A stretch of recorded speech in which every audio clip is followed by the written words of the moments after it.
Hello, hello! Oh my goodness, it has been, what, a month since the last Vancouver Titans match? Longer than that? Well, I am Harbleu. I will be the host and analysis for our match this week. We have a new split, new player, new hero bands, same Harbleu. So let's get the show on the road. I'll just start talking about the roster of Vancouver Titans here. Big news is that Shredlock, the main tank, has retired for the team. He decided he wanted to go focus more on life school. I respect that stuff completely. And that brings in Chase Changsik, the new main tank for Vancouver Titans. He last played on the Fusion University before taking a break. I don't think he's played in like a good at least 5 or 6 months. But from what I've heard, out of all the other competition, all the other main tanks who tried out for the spot available, it sounds like he beat them all out pretty handily. So that's going to be fun to see. With this week with the new hero bands, though, it will be somewhat limiting what he can play. It looks like Reinhardt is the main tank band for this split. So I'm expecting to see either a decent amount of Winston or what I've heard is a decent amount of double shield. So either Orisa, Sigma played with it. You'll probably see a combination of that. But I would definitely expect to see some Winston on some of the maps. I believe the first map is Ilios. And Ilios has always been one of those more dive-heavy maps where the main tank on Winston or Hammond, I don't know how much he plays that. You'll see him going out there. But let me do a quick rundown of the full roster. It's been a month, so just talk about all the players real quick. On support, we have both Rolf and we have Fire.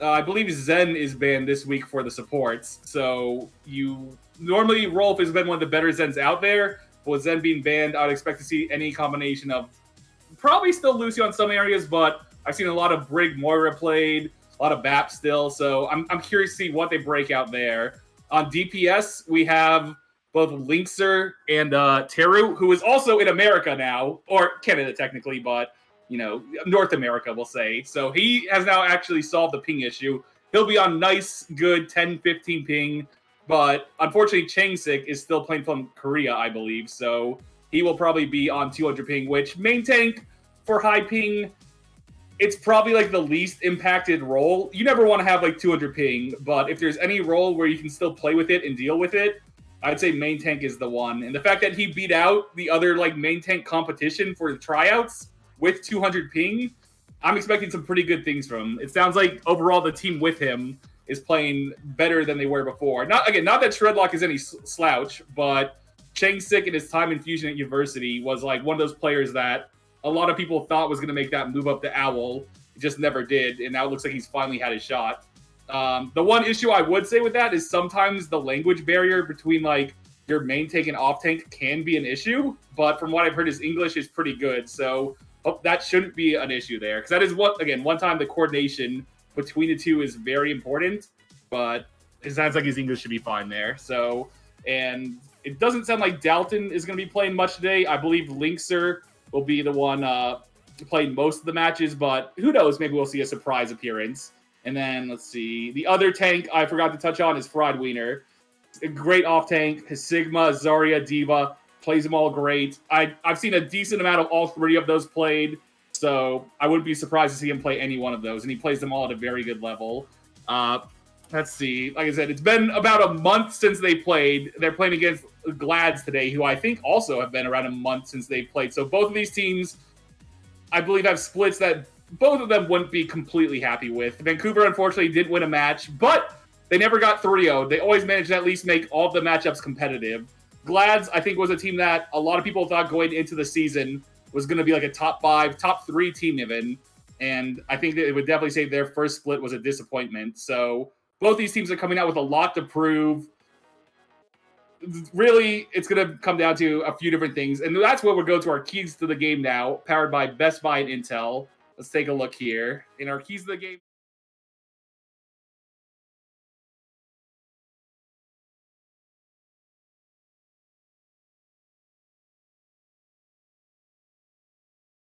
the same level people used to think of him as. That's never easy to do. So that's key number 1. Number 2, focus on breaking their tank line. Again, with new hero bans, the fact that Reinhardt's banned, you're going to see a lot more mobile tank lines, I assume. Unless you might still see some double shield, which if that's the case, that's where you just go heavy spam, just try and break those shields and then push past them. And then point number 3, integrating Changsik into the new system. So anytime you bring in a new player, especially a new main tank, it's going to change up how the team plays a decent amount. The main tank, they're always that front line, the thing that controls pretty much the aggression and how far in the team goes. So having a new main tank always is going to take a little bit to get used to, but from what I've heard, it sounds like they've already had a pretty good job integrating him, so I can't see that being too much of an issue here. Other than that, that's today's keys to the game. We still have our merch store available, vanbase.ca. Unfortunately, no specials going on, but, you know, it's still full close. Other than that, is there any other points I'm missing on here? Behind the numbers also, let's see. With, wait, where's that one at? Hold on. Uh-oh. I have too many tabs open. Is that oh, here it is. I got it right here. Behind the numbers we have here, Fire, who I've really thought has been one of the, probably the most standout player on Vancouver Titans, which is kind of weird to say because I've talked about how you don't really notice him doing much sometimes, but from your like support player, especially your Lucio, that's exactly what you want. If you don't see your Lucio dying or anything, he's probably having a good game. So we have here 136,000 healing. That's a lot of healing right there. That keeps your tanks up. 245 defensive assists. That's, again, shows that he's keeping his teammates alive and also helping them frag out, get those kills. And then 77 ults, which over the course of, what, 5-6 matches? That's a lot of ults there, too. That is not bad numbers at all. So that's behind the numbers for Fire, who, like I've said, I thought he's been at least one of the top 2 standout players on the team. Other than that, let's see. I think I touched on the roster, touched on the Glads. Again, this is the first match of the split with new hero bans. Really, I can see this match going either way. I think this first map is always the most important. Koth coming out and starting like aggressive and starting out with that 1-0 is huge in like a set. But if I had to go with my honest gut, I do see Glads being a tough opponent here. I think they really had a rougher split than they wanted to last one, and they're going to come out strong here. I could definitely see Vancouver taking a couple maps, but they're going to have to be on their A+ game if they want to take this, which is still completely possible. Other than that, I believe that is most of the points I have on before the match. Let me see if my other document here. Yeah, besides that, I'm looking forward to the first one.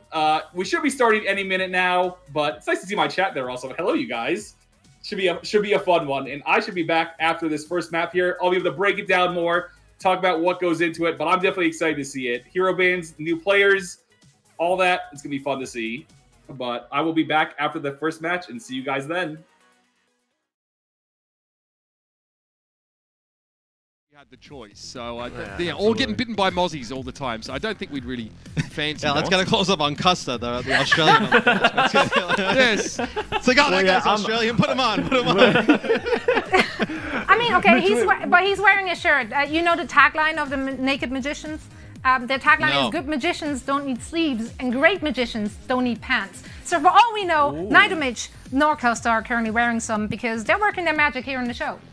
Don't need right. Working from home. That's where I'm going. That's right. Where is this going? For all you know, I am pantsless. I could be a magician myself. All right, we'll stick around because I'm pretty sure one of these teams is going to have to be a magician to avoid just getting rolled. I think by the Gladiators. I think the Titans here definitely have a tall order against them. But Matt, this is the first time that these two rosters have actually played here in the June Joust. So we haven't really seen anything from them except primarily like McCree, May, the Ryan Baptiste sort of rush comp at Lucio that we saw in May. So these guys have had some time off, the Gladiators more so. So who knows what to expect from these two teams. And obviously the Titans have recently made a roster change. Yeah, you did have Shudlock retire. They bring in Chengsik. But I think the story about this match will be the Gladiators. They were a team that everybody thought really highly of going into the Melee. Some people even predicted them to like win the league. And they didn't even make the knockouts. They played quite poor. So for me, it's the Gladiators. How do they look here against the Titans, a team which they should be able to handle, especially bringing in a new main tank? It should be a winnable game for the Gladiators, but I want to see how they play. Absolutely. Look, Matt, I think we got to see some of Birdering's Ashe stats, and they're actually really quite good. So he's up there as one of the sort of top Ashe players. We know what Kevster is capable of, right? And Mirror Wait's in the wing, so there's definitely no concern about the DPS potential. Muse comes in, and people are already crowing about him being a Rookie of the Year candidate, right? Shu is an absolute freak beast as a support player, so no one looks at this team and goes, they're middling. But again, the Gladiators in classic style ended their main melee run in very inauspicious, very middling fashion. This is where they can turn up, start of the June Joust, make a big statement, and look to actually be a real part of those knockouts. The Vancouver Titans, obviously, we've recently heard of the retirement of Shredlock, so Chunksik gets brought into this team, and I think many people probably remember Chunksik from the very successful the Fusion University roster of contenders, right? I don't know. Now, I don't know for sure where he's playing from. I would suggest that Chunks is probably playing from South Korea at the moment. But I can't sort of confirm nor deny that. A big change, though, for this team, Matt, to be sure. Absolutely. Anytime you change your main tank is one of, like, the most, if not the most, like, focal point of a team. One thing to note as well for the Gladiators, no Moth here early on, so probably not expecting some Lucio play. Probably expecting to see some, more Batiste, maybe even some Brig type of shenanigans from the Glads. But Ilios will be the first map. Yeah, so wouldn't you expect to see Lucio here? It kind of depends on what they want to play. Like, you would also think Moth would be in if you wanted to play Mercy, right? So maybe there's some other different type of compositions that they want to run. Things that they mentioned on the desk, but they've been off for basically a month. So they've had a lot of time to be able to work on some interesting stuff. Here we go. We're going to jump in just a moment. Of course, Link's a player who always plays above the performance of his team generally. His statistics indicate that he's a pretty darn solid DPS player, but it has struggled to be on rosters that, as a whole, have achieved great results. And Teru is a very promising prospect. We saw a lot of Mei from Teru. He played a ton of Mei in the Mei Melee, unsurprisingly. So this is a chance now to maybe see him branch out from that, as Mei's a little bit less sought after now in this sort of higher mobility or double shield style of play. And yeah, I mean, we get to see that Echo, of course, which is something that he looked quite good on at times as well. So with the Gladiators, I fully expect them to run this type of support line. If you're not going to have Moth in the game, you're probably putting in the skew to play some Brig, whether you're going to play some Baptiste type of setups as well. So you'll have the Ana with the Brig here to kick things off. Kevser potentially could go over and play the Echo, so you could have like a Echo McCree here. Going up against the Echo Reaper. So the rush kind of composition coming in here for the Titans. Interesting. There is also an Isaiah on the side of the Gladiators here, which is, obviously a fantastic pick for space, but also means that Muse is probably going to get a little bit of extra attention and those bubbles. Whereas Friedwiener probably is trying to do more to help Lynx to stay alive in the front line with that defense. Well, that didn't work out too well, did it? The idea was there, but the execution lacked. I would love to know as well how long Chunksik has been playing with this team. I feel like to come out and try and play a dive with a new main tank, and let's say you've only been playing a week, and maybe he's playing from afar like you mentioned, I feel like that's tough.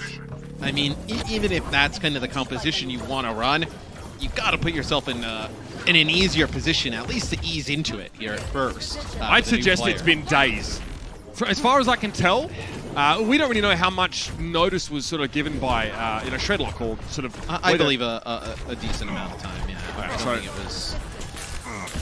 That's a big bite of grenade. Teru has to back away from that one, and the Titans can't really get aggressive yet. You see Lynx is trying to work that left-hand side and actually pressure the point properly, and they're waiting on the coalescence, so they get that. They take a lot of poke damage in order to do so, but they'll be able to move on to the point, just take it like that. The Gladiators just have to bend and accept that they don't want to fight this coalescence, but Shu has a nano boost here, and he sends it straight to Muse. And I thought Space was going to go down and contest the point. That'll be Lynx who takes out Bird Ring, as Muse with the Primal Rage getting back towards the point. This should be flipped back in the Gladiators' favor rather quickly. Just a little bit of percentage here earned by the Vancouver Titans. The biggest part there for the Glads is they didn't have to burn that grab here. So you're going to have grab this next fight. Grab, Deadeye. Not the classic of combos, but still something you could use here. Try and get value from Bird Ring's ult. I'm still going to make it tough for Chunksik to get close. Whichever way you slice it. I mean, there you go. From such a distance. I guess I would if I was him. Just for that extra bit of safety, and also getting decent sightlines on Teru, because he's going to be coming in. Deadeye immediately. Defensive Deadeye, as we may be expected to see Winner gets desuited, and Birdring is playing ultra safe from the high ground position, but Scoot gets taken down by Linksa, who finds yet another. With a sound barrier of fire, the Titans are here, and they're ready to brawl. It's no opportunity for a grab from space. I tell you what, the Titans have looked better than I almost expected a series kind of like what we just saw. And I think if you're a Gladiator fan, that's kind of what you would want to see, right? This team, hit their stride, assert their kind of dominance over a team that, the Titans kind of find themselves obviously 0-4, like near the bottom of the ranks in NA. But the Titans have put up a really good fight thus far. Links are pressured, duplicated D.Va from Kevster, the self-destruct is also there. Rolf's taken down, both teams have lost their main healers, but having Links out of the mix here means that now the Titans don't really benefit from that sort of longer fight. In fact, they really are going to struggle in these next few moments. Deadeye from Birdring gets Teru, good cleanup as Fire is also found, and the Gladiators are back in control as the percentage was approaching even. So now for the Gladiators, rally. They still have this grab. Maybe you're just trying to get FRD demech'd and then use it, but you've had it for, 3-4 fights now. You probably would have gotten another one by now. Especially we'll see how they decide to use it, yeah. Especially Teru duplicating a D.Va, I guess maybe you don't feel... Oh no, he duplicated Chunksy actually, so that wasn't even an extra deterrent from using that ultimate from space. At some point, there has to be a grab. Ideally this next fight, just to end the round. Shu's close to a nano boost here as well. The timing is so fortuitous for the Gladiators right now, and that's a darn good biotic grenade. Perfect target as well. Get rid of the D.Va mech, and so you can find an easier Graviton Surge. It's fired off here by space, and there's the Death Blossom. Linksa, but we can't stave away the Gladiators even with that ultimate. Trying to Winner out of the mech, and will be removed. It's going to be a duplicator Winston with Primal, and a sound barrier provided by Fire. Rolf's also here with a Coalescence. Wonder maybe there's a world where you can layer those support ultimates less here, and the Titans, even with all that extra durability, that survivability, they can't stay alive in this round. As the Gladiators will take our first point. It's one thing to watch for the remainder of the series is the compositions these two teams play. A lot of what we saw in that first week kind of looked like it was tending towards more double shield. This week, especially in the last series, we saw a lot of Winston. I know even some, like a reset D.Va at times. See if these two teams kind of break that mold as well and want to play more Winston-based kind of compositions. Yeah, that was our conclusion coming out of last week. I think Custer said it best. He said, look, I think the reality is that you have to play double shield right now. In fairness, we saw the abilities of double shield teams like Houston and Atlanta showcased a lot last week. But in the APAC region, Matt, this is the comp. In fact, sometimes you're seeing Arna Mercy with the double dive tanks in many cases. So this is what Chongyu's doing, this is what Philly's doing. A lot of the teams just want to play with mobility, even without sort of Tracer and Sombra in the mix here. A little harder to shut down the Winston without Sombra, I guess. And Wrecking Ball also stronger for that reason. The Gladiators here still have Birdring on the McCree, so defensive options still with that good mid-range hit scan pressure. And the Titans kind of put themselves in by that health pack and haven't been able to get out yet. This time they go straight to the high ground. This is a rough position because what do you get out of your Moira there? Moira obviously can't access that. Yeah. The Moira just stuck on the low ground. They're still looking like they're trying to make this work though, as they've gotten Linkser in position to take out Birdring. Nobody in control of the point just yet. Looks like the Titans though, they have the player advantage. They might be able to get there.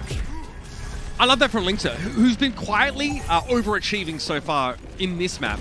He links up perfectly with Chunksy on the high ground after getting rid of Teru solo, essentially on the low ground. So good start for the Titans. Linkser just has to avoid Birdring's flash and Skewed, just stunning him up constantly. But look at the support ultimates here built up by the Gladiators. They have both. And again, Muse and a Nano Boost is always a bad combo if you're the Titans. And we'll see Birdring as a safe angle. No one looking at him right now. In a good position here just to get free unanswered damage. The Flashbang fan combo. Death Blossom here for Linkser. He realizes there's no flash available, but it doesn't matter. The uncontested Reaper ultimate finds absolutely nothing because of that defense matrix, Matt. Yeah, so you end up losing the first fight for the Gladiators, but you end up building up both of those support ultimates, which end up coming out on top as now you've built up the Primal Rage with the use of the Nano. You have Kevster with a duplicate. We'll see what the Titans try and do with this sound barrier. The sound barrier coming in here for Fire. could engage with that. We've seen them do that, and other teams do that quite often, especially when the aggression could come in quick with the Primal Rage and the duplicate. Terry will be looking. Double Winston. Yeah. Double trouble. Monkey magic. Okay, so Body Grenade hits Chunksic early in the fight there, but it doesn't really seem to bother him. This is a bad place to be if you're the Los Angeles Gladiators right now. Good work by Skew to create some spacing, but has to give up his life in order to do so. And Matt, that fight really only goes one way once you see the target of the duplication by Teru. Yeah, I mean, once he gets the duplicate onto the Winston, you have Chunksic up there on the high ground. You're able to cause a lot of trouble, as this is going to be sound barrier here, and this is just Kevster in space, but because of that kill that goes down, you feel like you need to use that ultimate to sustain. They try and use a speed boost behind it, and they can't get any kills. This should be good for the Gladiators. This has to be coalescence now as well from the Titans. They don't really get what they were looking for with the sound barrier, so they're forced to use 2 of their support ultimates in very short space of one another, and may still not win the fight. Linksa there just gets put in the cone of silence by Space's defense matrix, and now Space is freed up to clean up the fight. I really think right now, based on how we've seen teams play this meta map, that D.Va defense matrix is so important, not only to shut down Reaper, but also to facilitate your own. And that call by the Titans to use the support ultimates there, I actually think that's the right call. You lose Teru, which is such a large source of damage, and you know that it's Kevster in space there with nobody else. They use the sound barrier, keep everybody topped up, push through those players, take them out, and then you still have that man advantage and you still have the point. The issue is Space and Kevster do such a great job reading it and get out of the way. D.Va duplicated for Kevster, in he goes. A huge biotic grenade here. Yeah, absolutely ruined. Fire won't be able to stay alive to that one at all. And there you see the problem for Linksa. Okay, Death Blossom. There's 2 Divas. How many? That's like, how many seconds? That's 8 seconds of defense matrix, I think. 6, maybe. There's no way you're getting anything done. And you're in the middle of the enemy formation with your ultimate being shut down. What is... All right, we're fighting this. Okay. Yeah, okay. I mean, that is a duplicate there. Deadeye used to just prevent them from coming out. So, I mean, and that's a huge ultimate there that you end up using. Birdring gets singled out here. Yeah, Muse went to point, but probably needs to peel back for his backline, and it's a pretty good timing here for Skew to go for a rally. Birdring had to get given a nano boost there, and I'm convinced it was just for the defensive aspect of it. He was getting pressured very, very heavily, and the Titans flip back the point somehow, despite being in a play at a disadvantage, so that's one way of delaying what may well be the inevitable here, is that the Gladiators are back in control, and Lynx is down. Sound barrier is used, but Fire's put to sleep right after. This is a disaster situation for Vancouver.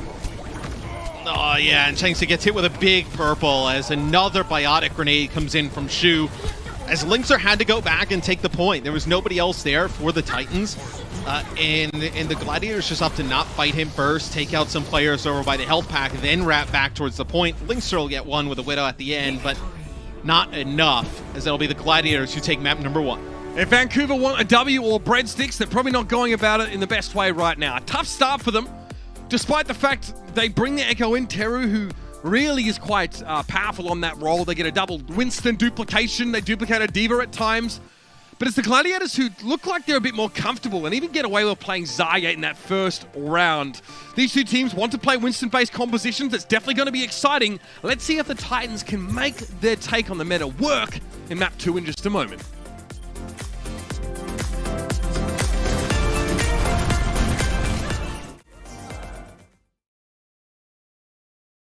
Well, that was an interesting first match. I'll say this. The coolest thing about hero bans is the unique comps you see teams run. Because right there, you saw 2 very different styles of comps between Glads and Vancouver.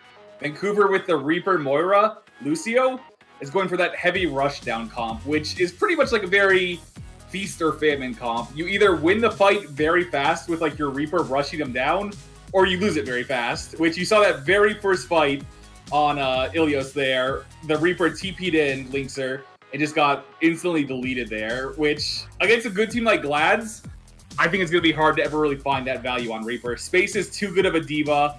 The fact that they were also running Brig that could just bash and cancel any of his like ults or anything else like that, there was just too many different options to shut down the Reaper. I like the idea, and again, I love seeing different, unique team comps like that, but you could just tell Glads seemed like they were ready for it. Linkser was never able to get the value he needed to from any of the Reaper ults. and really on a lot of the rush downs. They were able to win fights. They were able to make both of the points somewhat competitive, but unfortunately the fact that they were never able to get like any value from the Reaper ult, and really most of their ults seemed like they were either used like defensively, like Teru at the end there, being forced to use his Echo ult, being pressured in the room there, as opposed to using them aggressively, making a play with them. So unfortunately Vancouver falls on the first map there to Glads, but it's not like it was 100-0. It's not like it was a stomp there. They could have taken, I'd say, either of those points, but Glads, I will say, definitely did look like they had a little bit better grasp on how they wanted to play it. But next up on Junkertown, I expect to see a lot different comps are in there. Dive on Ilios is always a staple. It's always expected to see the Winston D.Va, Winston Zarya. But on Junkertown, I would fully expect to see double shield here. It's always historically been one of the best double shield maps. We still might see Dive, but I wouldn't expect it personally. And then also, I would definitely say expect to see Linkser either back on the Widow or the McCree or Ashe. Really, any sort of hit scan. Junkertown is one of the better sniper maps. Got long-range sight lines. So I'd say the duel between either Kevster or Birdring and Linkser should be an interesting one to see. But other than that, on Junkertown, you might also see Fire on something other different than Lucio. They ran a lot of Lucio, and I'd say it's by far Fire's best pick. But Junkertown really just is one of those maps where you normally don't get the value from speed boost on it. It's too open, it's too long range.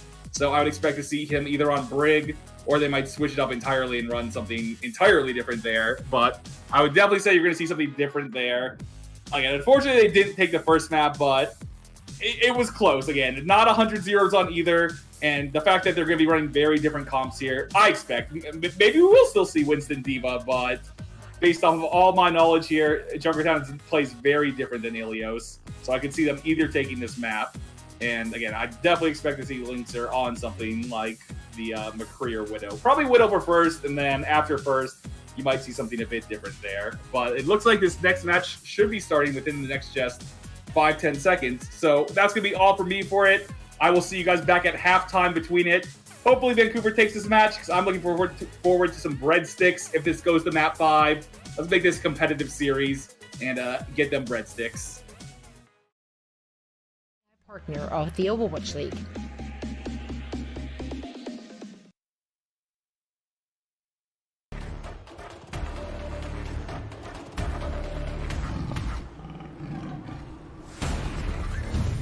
Treadlock now into the backline and gets with the both support. Over the top, gets a double.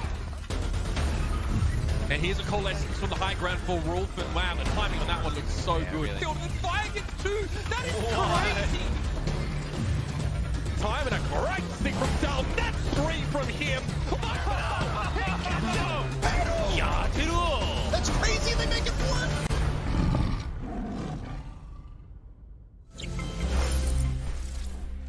That's right, the newest addition to the list for the Vancouver Titans is none other than Junksik, who maybe for newer fans is not a super known name, but one of the most successful teams in North American contenders was definitely Fusion University, and this gentleman was at the helm back in 2019, and obviously prior to that, Kongdu Panthera, so that's 2018. That's quite a while. Junksik getting the recall here to replace Shredlock, of course, who has announced his retirement. And look, Matt, you kind of pointed it out. You said, I mean, it's pretty daring to play Dive with a player that may not have been practicing with the team for so long, but in general, he looks pretty darn good. I don't know if we go too much further than serviceable at this stage, because it's very early days, but the Titans had some bite in them in that map of Ilios. Yeah, I didn't think the Titans looked that bad on Ilios, to be quite honest. I thought their performance was pretty good considering what kind of team we view the Gladiators as, and we can jump right back into game. It'll be Junkertown for map number 2. This one gives the Titans a little bit more of a chance, right? You can play Linkser on the Widowmaker, allow him to try and take these duels with Birdring. And again, we saw Junkertown already earlier on today, where the Dallas Fuel definitely had a different take on the meta, one that suited them quite comfortably. We are going to see Vancouver's Titans start on defense, and we'll know what kind of composition they're trying to play. This would be interesting indeed. Soldier 76, Reaper. We have Orisa with D.Va, which is not so crazy, I guess, if Fried maybe wants to have that extra mobility that maybe you don't get. Also trying to control the right-hand side where Teru's just teleported to. It's really important to have some extra off-angle presence there as defenders. But the legs, Matt. Talk to me about the legs. So this could be, because remember when we saw in the previous match with the Dallas U in London, where they had the Widowmaker and you played from such a far distance that you were able to get dove on pretty quickly. Yeah. With the legs, you can play a little bit closer. You're more mobile than, let's say, a McCree. More consistent damage, but they're going to play really close to the door here, so... No Moth coming in here for the Gladiators, so just point that out. So you're still playing the Brig. This time, no Ana. You're going to be playing the Batiste. Everyone has such a slightly different look. So interesting so far to see how this June Joust meta looks. Linkser can always run back to Junksik, by the way, if he feels threatened. The legs are good for that, oddly enough. But yeah, we'll see the Titans playing pretty close to start with here. Space just trying to puzzle a way out of this, just to try and unravel this setup. And with Rolf going down, that'll do it. That's the pick they're looking for.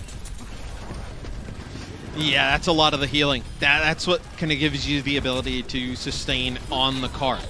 Once you lose the Moira, you have to back out, no matter all the damage that's going on in the back. Let's see if they commit to this yet again. Do you keep playing the Soldier? Is it something you just wanted at the start of the game? Potentially try and get close to the spawn door. So, at least from what it looks like now, Linkser will come out again here on the 76. Yep, again, you know, if the concern's trying to get back in position quickly. By the way, obviously Lucio Moira here still for the Titans, like you mentioned, so very different support setup to what the Gladiators have so far. But Birdring, by the way, is like number 2 in Dynamite kills last stage, or in the main melee, should I say, so he's pretty accurate when it comes to those. Gonna force Linkser out of line of sight. Linkser can't do anything in his position, by the way. This negates Soldier 76's presence completely. And he also gets outranged here. Like, consistent damage from the Soldier is nice, but at far distances, you're going to lose to this Ashe every single time. So Linkser will switch. Going to play the Hanzo. Interesting, he doesn't want to play like an Ashe of his own, even trying to play the Widow. It's 2 heroes Linkser's very strong at. His Hanzo's good as well, but the Hanzo really kind of values like the shield break here. Maybe you're able to break the shield, get the... You're still playing the Lucio with the Moira, even with the Orisa, so maybe you're just trying to get the Orisa and the Reaper like behind Muse's shield, put some pressure on the supports. FRD, always chewing, playing in the front here. Linkser gets picked off. I mean, he switches to Hanzo here, hoping to make use of the verticality on this second part of the map, but Kevster just runs him down. It's a tough job for Linkser right now, who doesn't seem to have found a DPS hero in this match that he's really comfortable on. Kevster's forced back for a time, but the Titans keep losing players right at the start. First it was their Moira, second it was their Hanzo, and being at a player disadvantage this whole map really hasn't helped. Yeah, and they still run, after the sound barrier here, you'll still have the Lucio Moira composition. If you're going to play the Reaper, you kind of need it, unless you're going to play like Dive, right, with the Winston and the D.Va, but doesn't seem what the Titans want to do here on Junkertown. So the Gladiators will have Rally here. Kevster will have this duplicate. You're probably going to get an Amp Matrix as well. That's a supercharger that comes out here from Changsik. Kick things off. Oh. Teru thought he was being sneaky there. They saw him right away. Yeah, homie ain't slick. They know he was there the whole time. There's a rally in play and a Brigitte looking to get the bash on.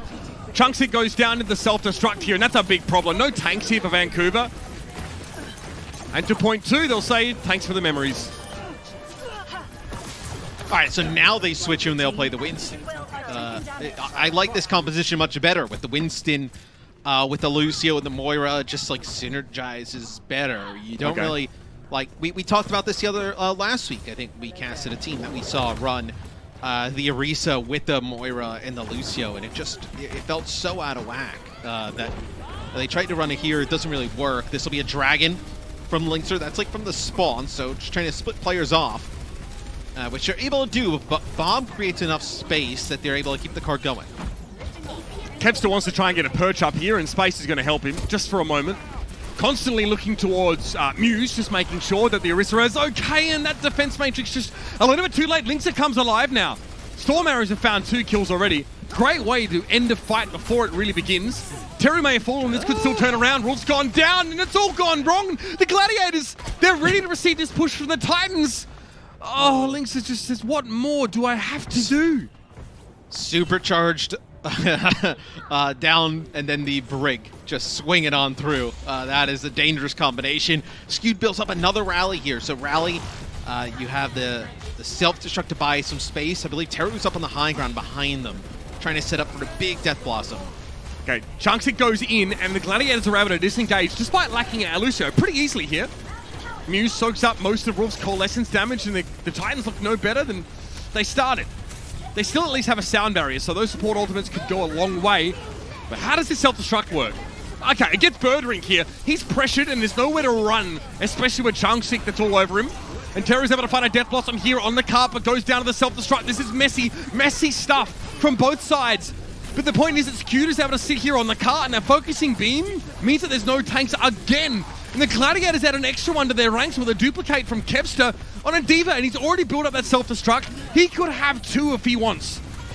Yeah, Fire taken down, desperate stalling there, that's all he can really do. And that's a force back. That's the Gladiators getting across the line with, frankly, a decent amount of time to work with. Not as good as the Dallas Fuel, but still really strong. As the Brig really pays off when the Titans are trying to dive in. The Supercharger with the Brig just swinging there with Muse. Skewed was able to really keep them going for a while. Just the amount of Inspire healing plus just damage from Brig, being able to build up those rallies pretty quick. Ended up being a lot for the Titans to deal with. The Titans always, like, they kind of seemed in the middle of 2 compositions, right? They weren't exactly trying to play slow, but they couldn't exactly speed things up in the fashion that you would like them to see. I thought they were getting better effects with the speed boosts and whatnot when they actually had the Winston in the mix than the Orisa. So let's see what they decide to play here on offense. Potentially you can bring the Widowmaker in. We'll take a look at a replay here. This is from Skewed's POVs. This is what I was talking about. This looks like I believe this is when Lynxer got the double. Yeah. And then the Supercharger goes down here, and just, I mean, look at this. I mean, that's 50% roll charge in just that small span. There's no rally, there's no nano boost either, you know?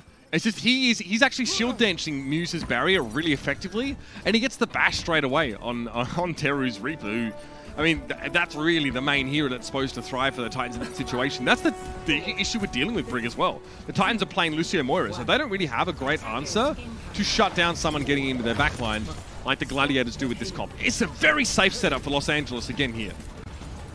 Well, now the Titans commit to this double shield, so they won't play the Lucio, they won't play the Diva, Orisa Sigma, Matisse with the Brig. And this is really about letting your Widowmaker trying to take over the game. Lynxer against Birdring. This is like a classic Season 1 throwback. Absolutely. Widowmaker matchup. It's like a Houston-London game. Yeah. Birdring spots Lynxer there. I mean, these two, in fairness, were considered to be top of their class during their heydays. Mostly around Season 1, to be fair, for both of them. And we'll see what Birdring does here. Again, he's very, very safe.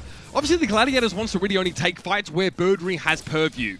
The Titans made a mistake when they were defending of having Lynxer up on the high ground, but then fighting inside this room for no apparent reason and really nullifying the presence of the Soldier Mat. And the Titans are working for an angle here on the side. Like, they're trying to get FRD here, trying to get a shield up in the way, and they make it around the corner. They're able to deal with space. But the rest of the fight that goes down on the card, they're not coming out on top of. No supports either. Birdring, dominant stuff. And the pickoffs were really quite crucial. Yes, you lose space, but you saw just how many cooldowns were being thrown at space just to get that one Sigma pickoff. You're still dealing with a fully stacked backline and Birdring in a safe spot. Not a great start for Vancouver here. Lynxer definitely needs to open things up, and Teru, something tells me, Matt, it's a bit too much of a goal for him to cross, and he has to play against a Brig here as a Genji with no Ana support. Yeah, I mean, he was on the cart trying to play with the tanks. Which is all well and good. The issue is they have a Brig on the other side. That's a huge pickoff, though. Skewed off on his own on the side. That's a big pickoff from Lynxer. Shu has to use the Regenerative Burst immediately because Teru comes to pay him a visit. Gets rid of that drone as well. And there it is. Perfect pickoff, finding one of those supports and starting the fight in a comfortable way. Teru actually starts to get to play more aggressive in Skewed's absence. Now at least you know the win condition for Vancouver. It really does revolve around Lynxer starting the fight well.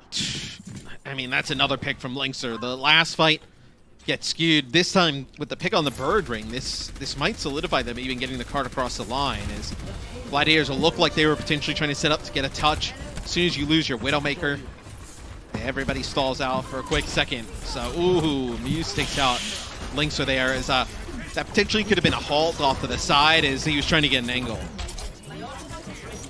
So how does Teru get good blade value against Batiste Immortality Field, which, Well, I mean, is annoying, and the Brigitte? Well, I think it's more of what's going to happen with this Gravitic Flux. Like, does he come in and you just kind of use the Gravitic Flux on top of him when he tries to dive? Man. We've seen a lot. Oh, no! Muse, the other end of the pincer, collides with the Titans from behind. They're not ready for it. The Gladiators take initiative here. Oh, the blade! You're out of your mind, Teru. Three from Teru. Immortality Field making 4. No! Nano boost and 5 kills for Teru. Are you kidding? He gets them all inside the small room, but that fight should have been lost. That should have been dead to rights. Teru with 6. We gotta get a replay of that. Well, to pop the blade in that type of scenario, I mean, that is in the situation that he is in. Let's take a look at this. So you're already down your break. You are now down your Batiste. So they're down 4 players here, and he just turns it single-handedly. The blade inside that small corridor is just wild. I mean, the Gladiators are shell-shocked, so are we. I'm still reeling. Muse steps up now, and he has the widescreen HD TV to get some damage boost here. And Lynx has gone down. Yeah, I mean, their backline is looking awfully sore, and the Titans, I mean, the Gladiators are just completely rocked by that previous play. I don't blame them. They're one of the most insane Genji plays I've ever seen. No nano boost, no backup. There's an Immortality Field in play as well. Oh man, what it's like shades of Immortals agilities, right, on Gibraltar in the server room. That one was a crazy blade. That's up there. That's a wild play there from Teru that has given the Titans a real chance on this map to set even a better time than the Gladiators did. Absolutely unhinged. Linkser takes a sidebar, picks up the Mega. Infrasight now active for the Widowmaker of the Titans. Gravitic Flux will catch, by the looks of things, Rolf, and yeah, he doesn't have any chance to make use of the Immortality Field he deployed to the ground. It's a nasty spot to get caught. Space, though, blown up. Linkser finds the headshot. The accretion was also there to ensure the kill.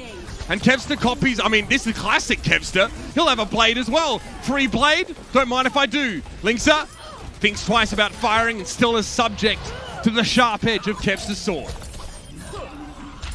They'll get Teru on the way out, so you have to play quite aggressive, quite close here. If you're the Gladiators, you don't want to give, you want to have them invest this blade that Teru's going to have before like the end of the map, right? You don't want to allow him to get another one or get another one fast. Take these fights close. The payload's still moving backwards. You're able to get him to use the blade here early. You know, let's say you win the fight, amazing. Even if you lose it, you're still going to give yourself a really good chance to get a defensive hold. 2:15 on the clock here. The Titans have fallen behind in Time Bank. And yes, the possibility of a defensive hold is definitely there, because that Ant Matrix does very little except give the Titans position here on this turbine, and that's a cheeky accretion. Rolf's not in position to really give any healing right now, but Shu has gone down. So it's a longer term to go without your Batiste if you're the Gladiators. Excuse me. Birdring gets this random headshot on Teru, forces him back for just a moment, and is able to get away alive. Linkser falls. Yeah, Linkser is really low, and Kevster goes over the top, right above him, and takes him out with the focusing beam.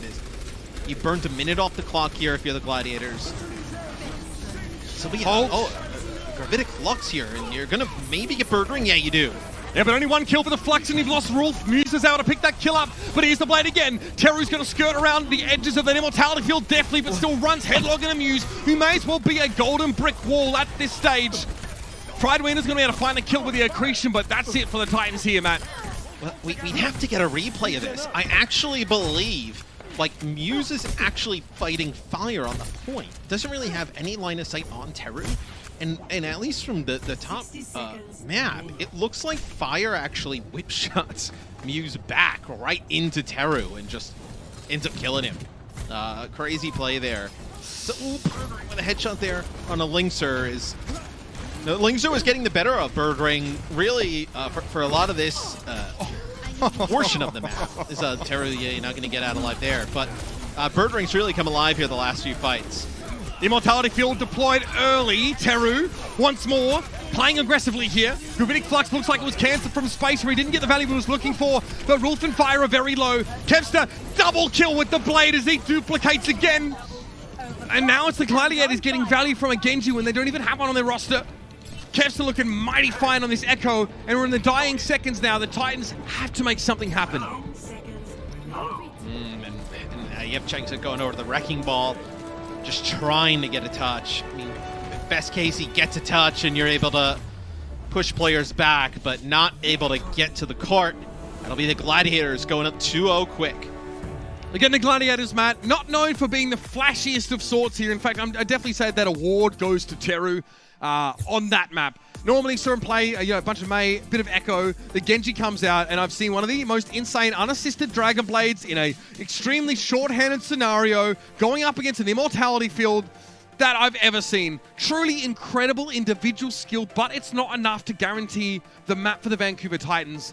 And they are now staring down the long, long barrel of a potential sweep. Birdring, by the way, just saw the play of the game. He types in chat, holy moly. Even him, he's completely blown away. Insane stuff. We'll be back with map 3, ladies and gentlemen. The Titans fighting for their life.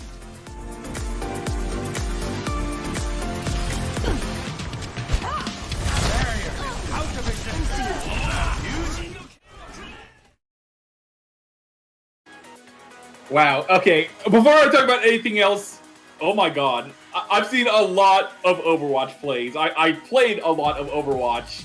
And this isn't just like hyperbole. This isn't me just like hyping it up. That Teru Blade might have been the best play I've ever seen. The fact that like half of his team was dead, there was a lamp up, a BAP up in that room there against a full team, and he gets a 6K. That absolutely blows my mind. That should never happen. That is, again, legitimately one of the best plays I've seen, if not like the best you can make an argument for, because that is absurd that he's able to do that against a full team with a BAP lamp. Heals. Well, both of his supports, I think, were dead. Insane. And it looked like that play might have gave them momentum to carry it on forward if their defense hadn't been so questionable. And let me talk more about that. I do not want to see any more Reaper, please. I assume in scrims they must have had success with that comp, because that is such like a weird comp to run that there's no way you would just run that out of the blue unless you had like success in scrims with it. So I'm assuming somehow they were playing against some team and ran that Reaper Rush comp and they made it work. But to my like opinion, it just doesn't make any sense. If you just look at it from like a map basis, Junkertown is like one of the biggest, longest range maps in the game. Hitscan can dominate on it. In their entire defense, they had either Reaper Hanzo or Reaper Soldier. Soldier out of all the Hitscan is probably one of the worst ones out there, especially against D.Va. Against like Space's D.Va, you will never be able to use your ult, and just all you are is like damage output. You have such little kill potential with Soldier as opposed to Ashe or Widow. And then Reaper on Junkertown, a map that's like so open that you can never engage on, just doesn't make much sense there to me either. But oh wait, I got confused there for a second. But uh-oh. Wait, let me mute you. I got it. Someone's talking to me, throwing me off here. Hold on. There we go. I'm good now. Like I was saying, though, yeah, that defense comp, please let that be enough of it. It's cool to see. I like seeing unique comps, but I like seeing unique comps when they make sense. And just on Junkertown there, the way they played it, to me, just, it doesn't make sense on that map. Now, on next map here, I believe we are going to, let's take a look, we are going to Hanamura, which I could see the Reaper working there. Hanamura is a lot more close, especially on last point there. So I could see it working more on Hanamura, but I think definitely you want to keep Teru on Genji, at least on attack. On defense, Genji is sometimes hit or miss, but with how good his Genji looked there, not just that one play, overall it looked like he was having good value on it, and that is like his main hero. I would say on attack, you definitely want to keep him on that. On defense, maybe put him back on Mei. Teru's Mei last split was pretty great, and Hanamura is one of the best Mei maps, so I'd say maybe have him back on Mei on defense. But definitely on attack, I would like to see more of that Genji. And then it's been an issue kind of throughout the season, but there were quite a few fights there towards the end of Junkertown where Rolf was the first one going down, and really, once your main healer, your BAP dies, it's so hard to win fights. And you can't really say a lot of those were his faults, because he was definitely getting focused hard by Glads, but ultimately at the end of the day, if your main support dies early, you will probably lose the fight. So him and the team need to figure out a way to keep him alive longer in these fights so he isn't the first one going down. But I'd say that was still a better showing overall for Vancouver. They definitely showed signs of life there, and as long as they don't keep forcing these weird, super weird non-meta comps, I think they can take a map here. They've yet to be 3-0'd, and they still look like they could be in the series and easily could take a map, or even take us to 5 maps and win it. But Glads look strong there overall. I didn't see any weak link on Glads. Kevstered. Third Ring overall looked like he was getting a little bit better of Linkser in most of those fights, but Vancouver still, especially on 2CP, Hanamura, you win just 2 fights on attack and get a snowball going, and you can cap out with plenty of time left. Same on defense. You can easily just get a couple good holds, make them waste their ults, and get a nice long hold on it. So if there's any map where a bit of randomness can happen on it, it is a map like Hanamura, where I could see Vancouver taking it, but please no more Reaver. I think they should definitely keep Teru on the Genji, and then Linkser on either, maybe it's Hanzo again, or something like more Ashe. Probably not Soldier, but who knows on that. I did like the Brig pick from Fire there. I think Brig is very good in this current meta. Lucio is definitely his best hero, and I understand why they want to run the Lucio, especially with the rush comp they were running, but I think Brig overall is in a very good spot. But that is going to be it for me. This next match should be starting any second now. I'm looking forward to seeing what comps are run. These hero bans always make it interesting. And I will be back after this next match, hopefully for a map 4. But we will see after Hanamura here. Desperately need to bounce back. I think this game means way more to them and just setting the expectations for the June Joust. So Moth comes back in here for Hanamura, like you pointed out, and Lucio will be nice to have. Also the option for a defensive Mercy to pair with Kevster, which could definitely come in handy. Pocketed Echo is really a thing right now over in the Eastern region, and some teams I think are starting to pick it up here as well. Not the only way to play it, it's the best part. Even with hero pools, even with Zenyatta, Reinhardt, Sombra, and Tracer out of rotation currently, still a ton of different compositions that we've seen from these teams. Now the Titans, though, we're looking at them. Looks like they want to play double shield setup here. Teru, sadly, moving off the Genji, but to a more standard pick, and it will be a defensive Mercy to pocket that Echo for Teru. And Lynx is on the Ashe. Linkser and Teru are doing everything they can to get these breadsticks. To get all the people out there these breadsticks. I mean, man, I want breadsticks now, dude. Trying their hearts out. They do sound good. I mean, just if they want to carbs, send actually us just breadsticks, carbs. Yeah, I'll take breadsticks, pasta, whatever really.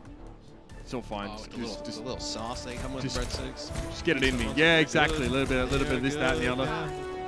All right, here come the Gladiators now. All right, so they play. Yeah, okay, we do play the Lucio as we expect. Shoes on the Baptiste here. Symmetra play. We'll switch now. Yes, in fact, wholesale changes here. Sigma, Hanzo, Echo. Yeah, double shield here for both teams. No Ashe on the side of the Gladiators. They go the Hanzo, so they're not really worried much about the long-range battle. I think they actually feel like that with the Mercy pocket, if you get Linkser weak enough or force him into a different position, you can just get the focusing being down on him. And it's really just about the shield pressure that you can create. Try and work down those shields, both of them, with the Hanzo, and try and work your way in. That may well be the win condition. It's a little undefined, and Lynx has given enough time to find that pick on Kevster. Muse goes gold. Immortality Field also used now. That'll facilitate the Resurrect on Kevster. And the Gladiators have a very advanced position and 6 players still standing right now. Again, they still need to exercise that win condition, Matt. They get rid of the shields, but what's the next step? Perhaps the kill on Linkser is the way to go.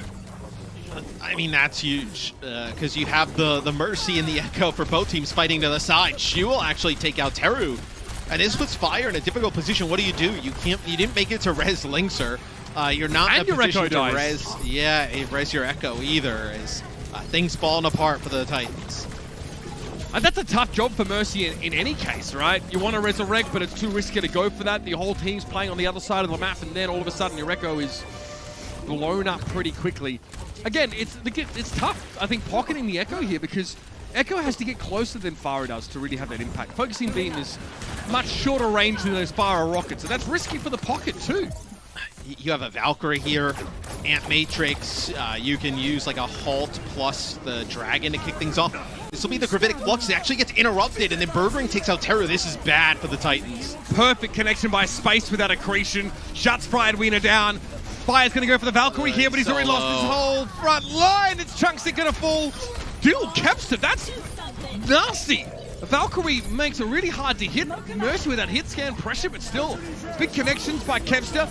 Bob even gets used. Bob will persist for a while after being used by an Echo duplication, and that is really fast, man. That's not good for the Titans. That's not good. Can you elaborate? It's not good. This one's going to be tough. Everything that could have went wrong really kind of did there for the Titans. Especially like Firedwiener has to use his Gravitic Flux because it's the only thing they have to stop them from coming in. It gets interrupted. He then gets halted into a Dragon. You've already lost the player at that point. You don't get anything with the Valk. A lot of things in sequence. All that could have went wrong did go wrong for the Titans. Obviously, a really rough go. You know, putting in a new main tank. We don't know how long they've been able to practice with Changsick. And quite frankly, I think he's actually played very well today. I think it's really been, I think it's the support line really that's got to step up here for the Titans. This Bob, I think, gets hit with either hits the pole or he gets fluxed. He hits the pole. Oh. Well, I guess that's some beef to go with the breadstick. Well, to be fair to Linkser, if he goes a little bit further to the right and uses the Bob, most likely the Bob runs directly through both of the center poles and goes off the side. Doesn't hit. Yeah, he runs off the point. Right? So he's trying to like angle it so it hits maybe like the right one, and I think probably a little bit of damage comes in, moves his crosshair to the side. I don't think there's any winning for him there. He's already stuck in spawn with like seconds to go, I mean, the Bob isn't the reason they lost there. Let's put it that way. It could have bought a little bit of time. Might not have changed the game, but here we go. Full-on dive with the Genji in the mix here for the Titans. I love it. This time it will be Linkser on Genji, as Teru will pick up the Echo. I think they know that Teru is stuck at the choke. So they're just kind of looking for him now, trying to get him a little bit weak, which they do, and they'll take him. That's the second time Shu has picked off Teru with that Baptiste pressure. Now, sure, Ash is maybe not great against this dive setup. Maybe McCree might be a little bit better, a bit safer. It doesn't matter. I mean, the Gladiators have such a high, it's such a low-risk composition, I should say, right? Ton of healing, resurrect potential, 2 shields to work with. The Titans have to get Genji in a position to benefit from this Moira healing. That's a big ask. And you're making your Echo play into Baptiste, Ash, and a Echo that's pocketed by a Mercy. Really difficult for Teru. Sure, you're able to get, the Genji and the Winston Diva into a position to jump on a Muse or Space, but they have just so much healing, immortality field, just damage output. Not really worried. Coalescence, at least, is a pretty positive way to start this fight. Rolf, mostly for healing, but now, I mean, there's nothing Space can do about that. He just has to accept his fate. Rolf, good work, singling out to Sigma. Teru goes down again early in that fight. A bit frustrating for him as he's way behind in that ult percentage, and Kepster has a chance to duplicate Chunksick or something similar. No, Chunksick is down, so it'll have to be the Diva instead, as far as I can see. Yeah, that's enough, though. Yeah, but you have, this is a duplicate from Kepster in the Diva mech. You've got a res onto Muse, so you're going to be able to win this fight if you're the Gladiators. So you hold yet again on defense. You do give up 50% of the point. So FRD will jump off the side. Coming in now, though, Linkster's Blade will be the key. You have no support ult. Shu will come back on the Ana, so potentially trying to land a big Biotic Grenade as they jump in. Sleep Dart onto Linkser here. But you also have the Valkyrie. Moth can just go up in the sky, try and heal everybody through it. You don't have a nano for this blade. Didn't seem to bother Teru too much, but something tells me that was really a once in a blue moon kind of thing.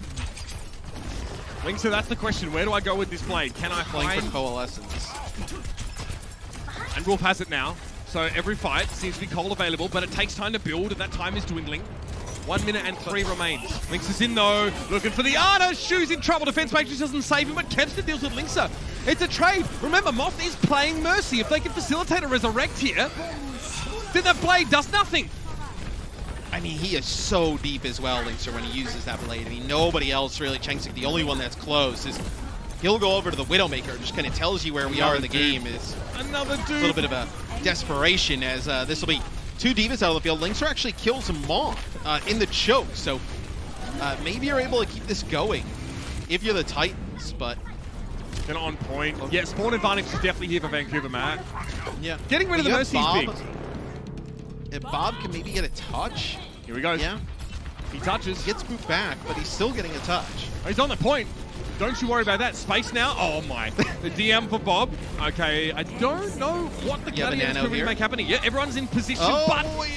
Space is in touch. Yeah, look, that's on the individual there, unfortunately. Space is just not able to keep it going for quite long enough. And this means an awkward stagger right now. Remember, quick respawns for defenders in this position, though, so not the end of the world. It's not great. Yes, maybe they were going to use the nano there on the spaces. This will be a duplicate here from Teru onto Bird Ring, and I believe he just did that to stay alive. You had space and Bird Ring down there, yeah. Oh god, the Gladiators are letting this fall apart in a big way. Lynx is down. Chunksik's in a pretty safe position right now, but he's not capping from here. He's got to drop eventually. He does so. There's a Brig. Moth now on the Brigitte. And Muse is just going to sit in the corner here. Only Coalescence can hurt Muse, and he's getting a fair bit of healing right now. Moth now going to guarantee some decent Inspire uptime there. You saw the proc, the AoE coming out from him. And Muse is just unkillable. That's your best opportunity you're going to get here, Matt, I think. It might. I mean, Kempster just up on the high ground, dives Lynxer. He gets 0 help because they're just playing the Moira and the Lucio. We're really like Lynxer and Teru than the ones who have opened up any of these opportunities. But as soon as they lost Lynxer, Teru, Kempster's just up on the high ground, just sticky bombs, try shots from a distance. No worry, nobody was even coming for him or looking at him. And you can't let an Echo go that free. This is quite the gambit. Lynxer against the Orisa composition, looking for picks. Chunksik's going to hope to try and give him something by knocking people out in the open. Not the Battle Cow. Not with Fortify anyway. Supercharger's gone down for Muse there. That self-destruct just sort of provokes Space to do the same, and Birdring gets rid of fire. That's crucial. Mid-round kill. Oh, another Genji duplication. Run for the hills, Vancouver. Looks like there's a bigger monster, and it's Kempster's blade gets shut down early. It won't matter. The Titans have very little left to use. So a minute to go. This makes more sense now, not playing the Widow. Although the Widow really got them that first point when he was able to take out Moth. But now this makes more sense. You're able to get the Reaper in there with the Genji. You stay on Genji because you're close to the Blade. Sure. The Blade plus Coalescence. That might be strong enough to get you the point cap. But still, some options here for the Gladiators. They do have a nano. You can nano the Break here, nano Kempster, and then you also have Bob can test the point. All right, Teru, can you do it again to keep your team alive in the map in the series? It's time for the Blade. Oh, whoa! That doesn't go the way you would expect it to. Still, Moth is going to go down. Teru, rather resilient. The Coalescence definitely helping keeping him nice and healthy. And they get rid of both supports. The Vancouver Titans, that's their second best opportunity to take the point. It looks like they're making good on this one, Matt. Yes, it looks like they will be able to take it. It'll be Moth who jumps on. You're just trying to get it into OT here. If you're the Gladiators, which you do. So they do get it into OT. No time on the clock. Still 4 minutes for the Gladiators to win the map. Yeah, it's tough stuff for the Vancouver Titans. The Paris Eternal had to do this, I think, in week 1 or 2. It's just, fighting just to try and force a condition where you can maybe get a draw. That is the situation now for Vancouver. Again, Lynxer and Teru both having a go on the Genji. Custer tweeted it, you know what I mean? I think he's pretty adamant about people not ruining his games, but he sort of said that Genji is not meta. It's something that the Dallas Fuel are able to make work specifically well. It looks like the Titans, you know, kind of enjoy trying to make that happen. I thought that one of their best looks, Matt, was on Ilios when they made that sort of Reaper Echo comp. I'm kind of simping for that setup right now. I think it's probably one of the safest, the best ways to go. But so look, we get a lot of variety for Vancouver, Matt, but they're just a couple too many steps behind the Gladiators, who don't look squeaky clean themselves, right? But it's more than enough to get the job done here.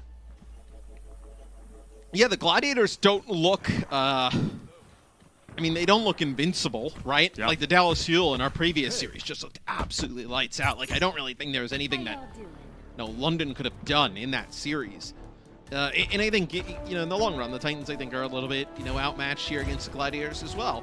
But the Titans have had some really, like, heroic moments from Linkser and Teru, and you know, they made it relatively close in certain situations where, yeah, the Gladiators haven't looked lights out in this series.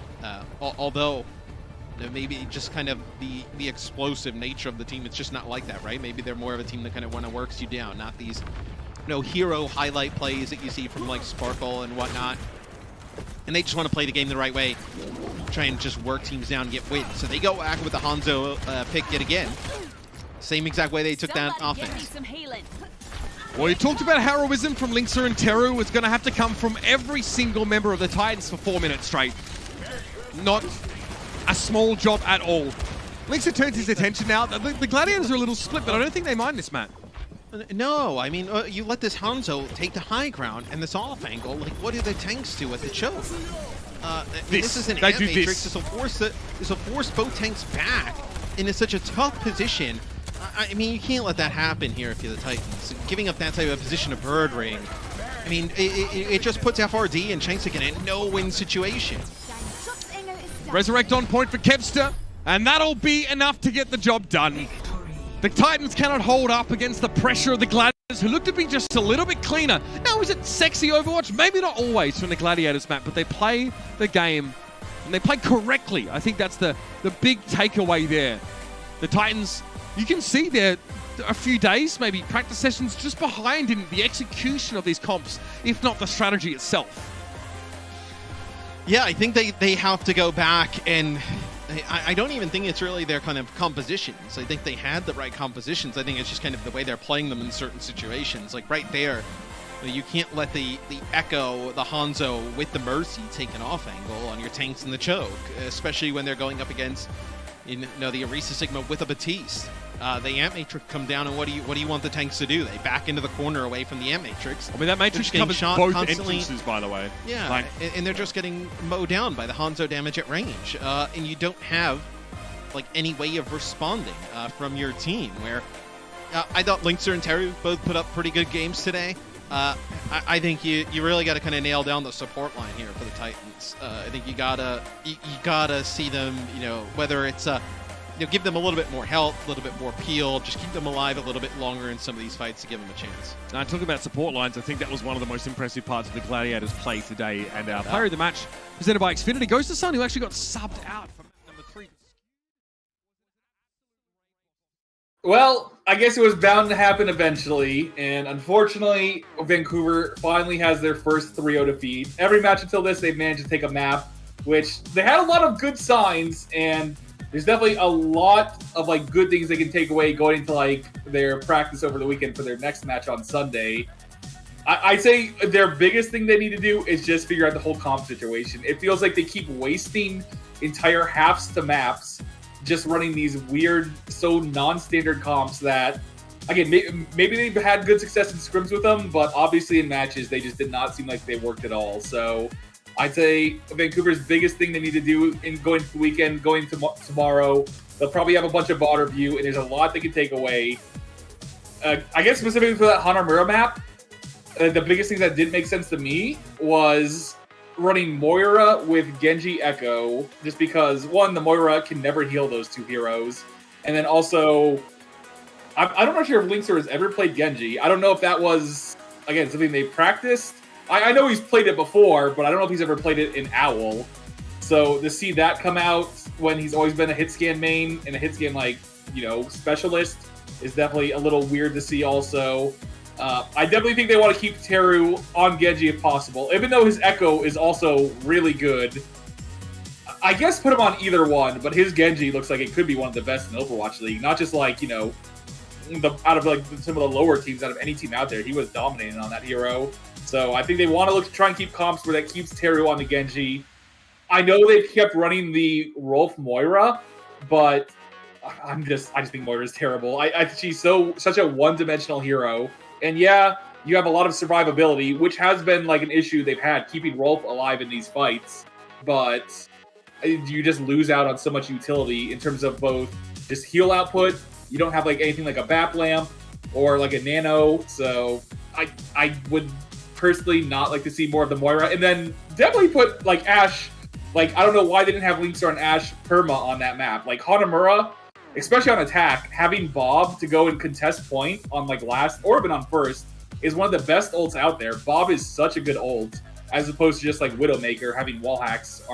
Walls aren't really that great compared to it. So a lot of good signs though. There were a lot of good fights Vancouver had, but this is always, I'll give them a pass also. They have a new player, it's new hero bans, so a lot of it is getting used to it.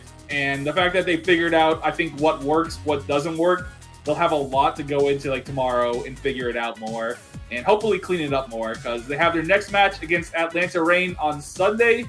Same time, same place, same me, same them, maybe. Maybe you'll see Dalton. I actually am not sure what's the status with him, but Teru definitely, if any stand out of the match, definitely Teru today. Changsik, I really didn't see a whole lot from him, so I can't say whether or not he was stand out or not. I'd say the biggest difference this match, though, did seem like Glads just had their one comp that they stuck to pretty much, as opposed to it looked like almost every other attack, Vancouver was at least switching up one or two players. So they need to tighten up their comps a bit more, figure out exactly what they want to run, and Sunday should be a close match. I think Atlanta... Glads looks pretty good there. I think Atlanta is going to be around a similar skill, maybe a bit worse. Plus, you have both Fire and Fried Wiener, who used to both be on Atlanta, so that'll be a little interesting rivalry matchup there. That'll be fun to see. But that is on Sunday, same time, 4:30 Eastern. That's about it, I think, for today's match. Unfortunately, no breadsticks, no nothing else like that. An unfortunate 3-0, but at least Teru had that nice 6K blade. That's going to go on a lot of highlights throughout the season. Again, that might have been best play of the season. I know it's early, and this isn't like a recency bias thing. That was an insane play. That was really good. That was one of the few times I've legitimately gotten way too hyped. So that was fun to see, at least. So unfortunately, that's going to be it, though. A 3-0 for LA Glads over Vancouver. Next match on Sunday, 4:30 Eastern against Atlanta Reign. Should be a good one. I'll be there, and I'll see you guys then. Have a good one.